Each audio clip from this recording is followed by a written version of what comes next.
Now, I know that this topic will definitely cause some controversy amongst certain circles. That I would only be saying this because I'm a fan of his law. But at this point, I feel like no matter what Lando or Oscar do, that their efforts will be minimized by McLaren's clear paralysis of fear.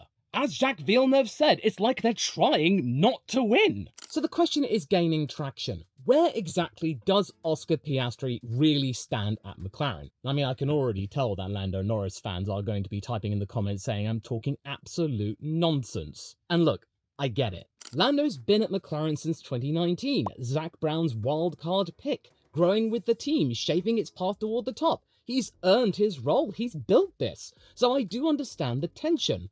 And right when he's pretty much got to the summit, where he can mount a full championship campaign, here comes this other guy, one who barely sampled the struggles Norris had to suffer through for years, ready to take away what he helped create. Seemingly someone without any sort of outward vulnerability as well. It's almost like Lando's trying to figure out Oscar and he's coming up with next to nothing, and then he has to really hustle the car to try and ascertain justification, that psychological boost that he is the team leader.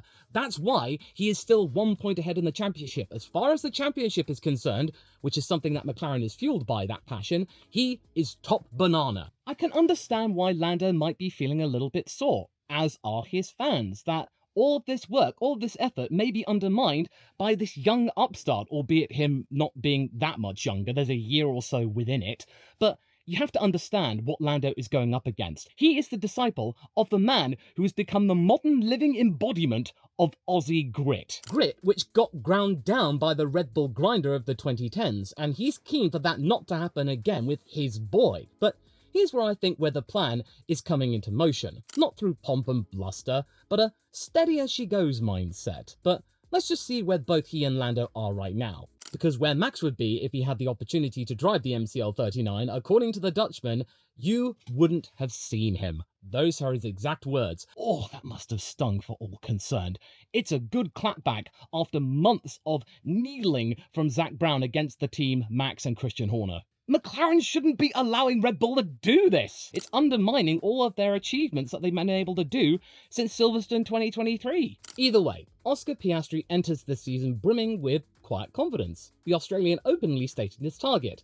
I want to win the World Championship this year. Not gonna lie, that was a bold goal delivered in Piastri's characteristically understated way. And admittedly, it does make me feel bad for predicting that he would finish no higher than 5th. I'm starting to really think that maybe Oscar's knocking on the door of joining the elites, and then eventually, given the right circumstances, he may just smash through that door and just go, hello. So I guess that's what I get for over-egging my desire to try and be an impartial bystander and not allow my own personal bias against my boy to get the better of me. I mean, but fresh off an impressive sophomore F1 campaign, which included 2 wins to open his account, Piastri has quickly established himself as a future superstar, albeit with some refinement still needed to be worked on, such as qualifying snafus, which cost him dearly toward the end of last year especially, and something that he still attests to this day is vitally important with the current state of Formula 1, that you need to qualify well or else you're going to have a really torrid Sunday. But despite that, his approach is calm, methodical, team-orientated, at least on the surface, traits often credited to the guidance of Mark Webber. Piastri staying calm and putting the lap in when it counts is something that he honed in his junior series, according to his father Chris. Just carry on what he did there, going through the motions. Yes, shock horror folks, we actually heard from Oscar's dad. But the calm carried into F1, to the point where in Shanghai, where you would naturally think he'd be jubilant about celebrating his first ever pole, he actually didn't transmit it over the radio. It was just a quiet celebration to himself. It really does reflect the desire not to cause a scene. By contrast, Lando Norris is the established team leader. He has been with McLaren for years. He finally tasted victory last year, then promptly added 4 more to this day. He is fast, fiery, unfiltered. He is not shy in talking about his own honest opinions, and he is just really candid. He beats himself up if he feels like he's not done a good enough job. If he has done a good enough job, he will shout it from the rooftops. He is really proud of his achievements, and rightly so.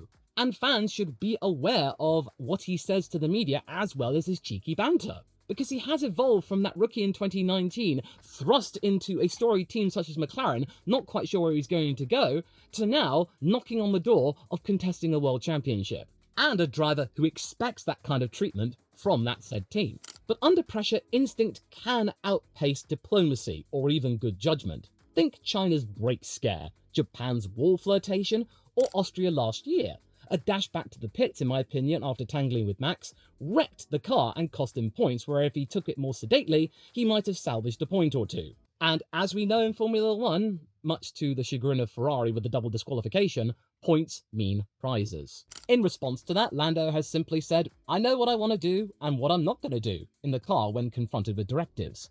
This season, it's seemingly gotten off to a solid start, with him leading the championship, breaking the record Max Verstappen had of leading the F1 hierarchy unopposed for over 1,000 days. If you were to stop the count, then Lando would be world champion. That's what matters at the end of the day. That's the brass tacks. And speaking of points, it's become really tight up at the top, hasn't it? It's just absolutely converging like crazy, much like the cars. And also, that feared domination of McLaren during the pre-season test in Bahrain, everyone thinking, based on all of the long-run data, that Lando or Oscar would finish dozens of seconds ahead of everyone else, George Russell at the time being the closest competitor, that's not exactly translated into actual race results, and that was further exacerbated by seemingly the brought forward flexi-wing modifications on the rear wing specifically, which has tempered the superiority of the MCL39. Although it is still there, you cannot rule out a McLaren 1-2 on the day. Although, as we will go into detail later, they kind of threw away the opportunity of at least a 1-3, by simply not doing anything with either driver. It means the gap has shrunk. Defending a constructor's title for the first time since 1991 is going to prove that little bit trickier. So McLaren can't afford to be conservative, not with strategy, and definitely not with team orders. Last year, it felt like a crash course in rediscovering race-winning instincts. And they were like, oh god, we're contenders now? What do we do? What do we do? They dropped the ball, they fumbled the bag, whatever modern colloquialism or hyperbole you wish to attribute to that particular scenario or situation. As a result, we have a present where you could summate that whilst both drivers are playing by the papaya rules for the time being, their somewhat differing modes of going racing gives off the impression that they've been panel beaten into conforming to the McLaren doctrine, especially when you consider that team principal Andrea Stella now famously said that essentially, you don't belong at the team if you can't get behind their current principles. But then at the same time, McLaren have every right to feel at least a little bit bullish after years of struggling and pain and attrition getting to where they are today. Norris and Piastri, they are incredibly rapid. In terms of qualifying, they're right next to each other. It's down to a matter of a tenth at most. Norris is the emotional spearhead, the passionate one, whereas Oscar is the cool, calm, collected one, slowly collecting the milestones as if they were trading cards. And crucially, neither one of those drivers wants to be seen as the number two to the other. And this is really important considering where they are. The spotlight is clearly on them as the fastest team and the favourites to win both titles, although the status of the World Drivers' Championship is now being cast into a little bit of doubt. Not quite enough for the phone, but it's getting there. I won't rehash Hungary into great detail, I've been there, done that, but this year does feel different.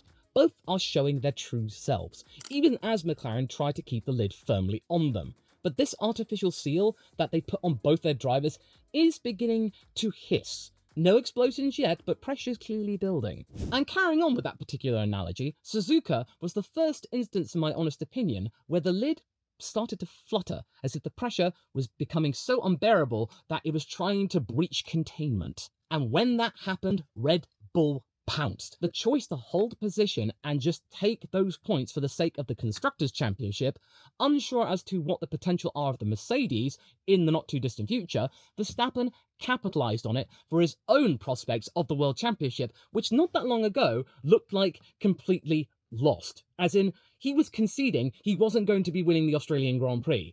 Then he got within touching distance, and now, just 3 Grand Prix in, He's won a race. I'm pretty sure he didn't see that coming. Both he and GP on the radio and in interviews took every single opportunity to turn the screw and clap back toward McLaren after months of derision. You felt like GP and Max were loving this moment, where McLaren were throwing away all the opportunities to at least just give it a go. Yeah, I know it feels weird I don't actually say it in Christian Horner's voice, but Christian is not involved this time, for once. But on the plus side, it does mean that we're off to a decent start with 3 different Grand Prix winners in as many races. Super! But I wish to explain why the situation at McLaren may adjust itself.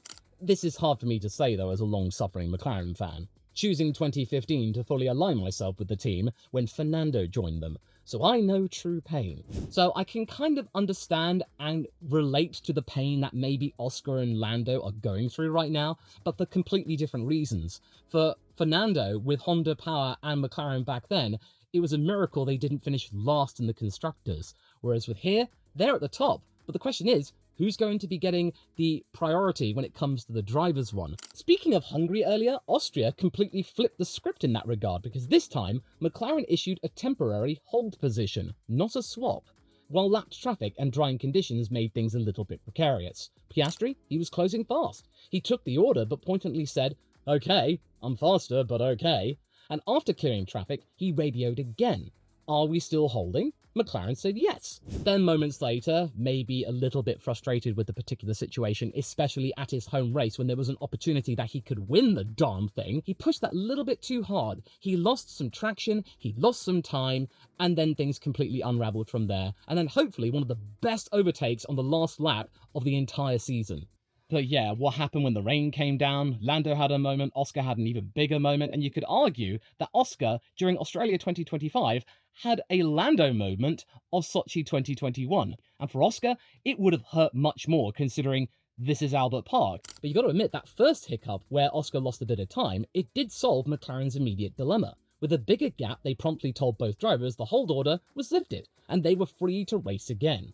After the race, Zak Brown admitted that he did feel relieved when Piastri's off gave Norris some breathing room. Otherwise, it would have been nail-biting time. And look, I understand the reasoning and the logic behind what Zak was talking about, according to the race fans' articles. He didn't want to start 2025 with an incident between both of those drivers. It would have been the narrative for the entire season, a complete and utter distraction. But Zak, being that candid about his feelings and admitted that he went, phew, not smart. It forced McLaren to then double down on the whole "they're free to race" line, even as they kept intervening in subtle ways. And race fans, in their own opinion, called it a novel spin on team orders, wondering if McLaren would keep flipping the switch every time things got too close. And just like that, that one song from the Book of Mormon is now stuck in my head, and it's hard to turn it off. Like the light switch. And Suzuka showed McLaren still flinch when their 2 orange cars get too close. Like I said in my winners and losers video yesterday, it's paralysis by fear.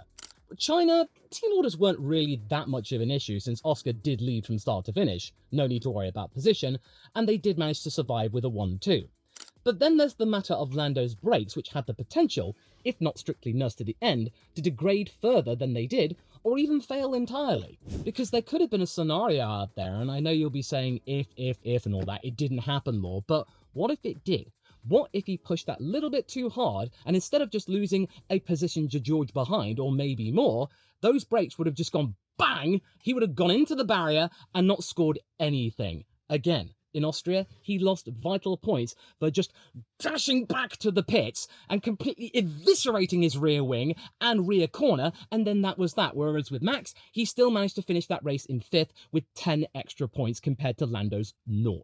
Look, I understand and appreciate the hustle, that Lando is hungry to prove himself, but it is getting to moments where it's on the ragged edge. It's on the line between order and chaos, or complete and utter failure and retirement. And for the top order, you cannot afford to get a DNF to your name, or indeed with Ferrari a disqualification. Because with the Japanese Grand Prix being the 16th race in Formula 1 history where all the drivers managed to finish and were classified, yeah, that reliability is going to be important. And speaking of Japan, this is where the matter may possibly bring Max back into play after weeks of speculation of him simply even having a contention for fighting the title after the summer break, seeing his hopes of a 5th world title pull away but now come back again. Piastri had bridged the gap to Norris in the final stint, Max was only a couple of seconds up the road, in some cases just 1.2 seconds on the bleeding edge of DRS. Now, I was noting that a lot of other teams were considering the idea of making some driver swaps to try and get some traction and then maybe make some further overtakes, since they were a relative premium. Hamilton overtaking Hadjar for 7th, that was the only overtake done, a change of position in the top 10. What does that say? So many thought McLaren would do the same thing, try something different, creative, perhaps swap their drivers to let the quicker Piastri have a try at least attacking Verstappen, with maybe an agreement to swap back if it failed. No harm done then. Now, I did see in the comments from yesterday's video, and I do understand why you might think this, that I'll come off it, Law. What makes you think that Oscar could have made the overtake on Max? He probably would have been in a situation that he would have been stuck behind Max, but hey, I would have at least liked to have seen him try. If he couldn't do it, just swap him back. Job done. Norris did qualify ahead of him, so it would only be right to give the position back. And I think Oscar would have done that. And I think if the roles were reversed, Lando would do the same. I mean, he was tested in Hungary, but, he ultimately did. But instead, the team did nothing. They stuck to the status quo, content with a safe double podium mirroring the result they achieved at the 2023 outing of this race. However, the place where the team stands right now when compared to that lot 2 years ago with the MCL60, night and day. Because nowadays, a second and third is, it's good, but, it could have been slightly more. Whereas in 2023, off of the back of that horrible start in Bahrain, this second and third for them, that double podium, was amazingly amazing! But, as we saw, they settled for the 2-3. Why? Well, go back to what I said about constructors' titles. McLaren have breached the 100-point barrier well ahead of Mercedes. They can romp off whilst they are quite happily plodding along, scooping up decent points, consistent top 5 finishes, and then Kimi Antonelli being a good rear gunner. Ferrari are scrambling for a solution of their own, and then Red Bull are doing the same, albeit after much public aggravation. Okay, I remember that whole team-first mentality thing. This is rearing its ugly head again, in that the priorities of the drivers play second fiddle to the prospects and fortune of McLaren themselves, potentially going for a 10th constructors title. It's good for McLaren's psyche, but for the psyche of their drivers, not so good. In fact, after the race, Piastri would go on to reveal he had asked the question on team radio, essentially inquiring if he'd been allowed to have a go at Lando, or at least be let through to hunt Verstappen. The answer from the pit wall was relatively non-committal, albeit honest in that Lando was not sandbagging, that was his true pace. A decision Oscar understood, even if he wasn't thrilled about it, which is something McLaren should count their lucky stars on, for now. So just to make things clear, here's what Oscar said, and it is quite short and sweet. Ahem. Clearly the team were happy with the way things were. If I was in Lando's position, I would also be pretty happy with the way things were, so that's fine. That's how he wanted to go racing.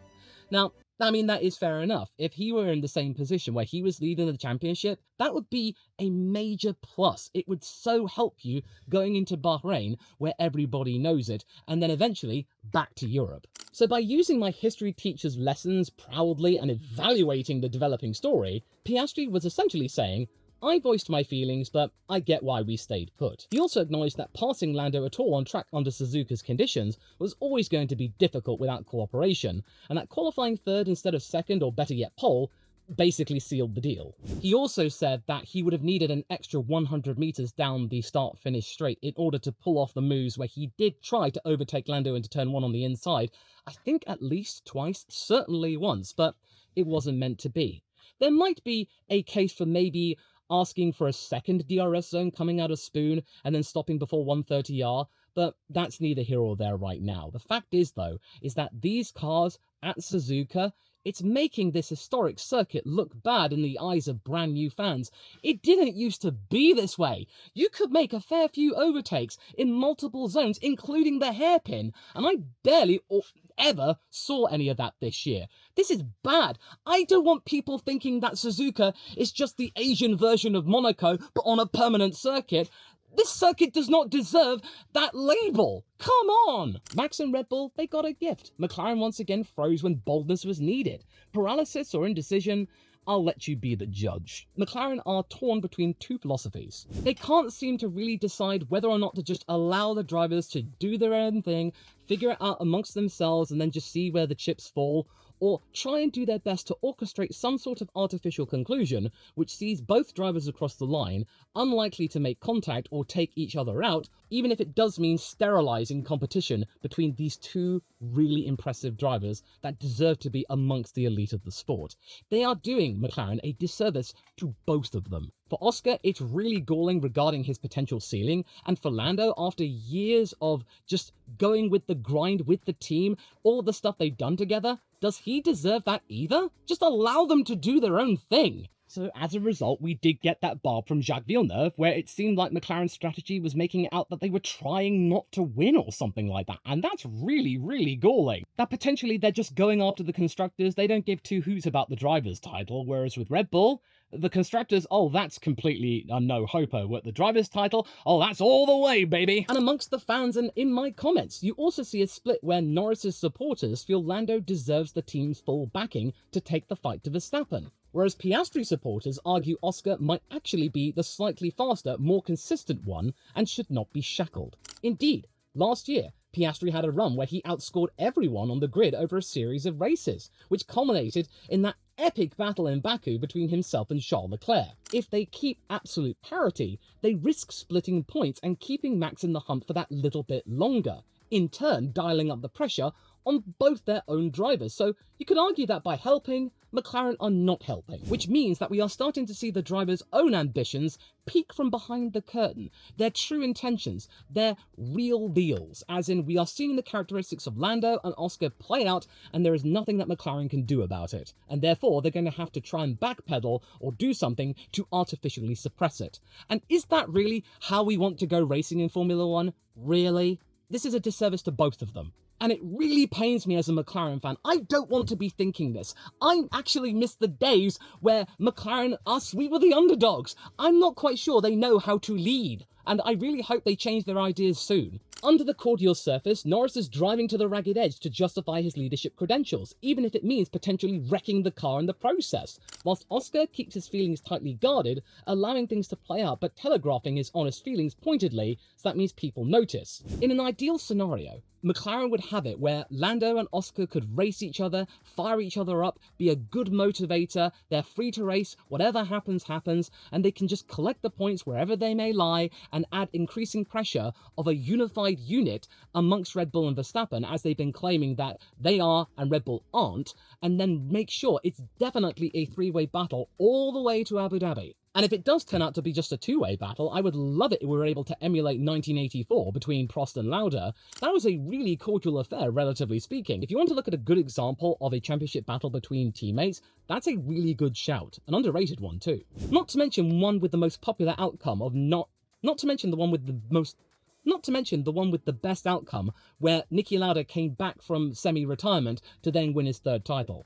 So McLaren's at a crossroads. With a title-worthy car and two elite drivers, every moment of hesitation costs points, and Red Bull will gladly take them from them. More tension, more elbows, and maybe a fight for number one on the track. To dethrone Max, they need to make bold calls, take a chance with both of their men. They have to streamline their strategy calls, make those right calls, and allow their drivers to just duke it out on the track and then see what happens. If it works well, great. If it doesn't, learn from it and make sure it doesn't happen again. Just stop leaving points on the table. Both championships depend on it. So whilst McLaren hesitated at Suzuka, Red Bull didn't, finally making the call to swap Tsunoda for Lawson. Did it pay off? Well, you can find out in this video here that you can go and watch right now, that even though it didn't provide a fairy tale ending, there is hope for the future yet for one Yuki Tsunoda. The team's got his back.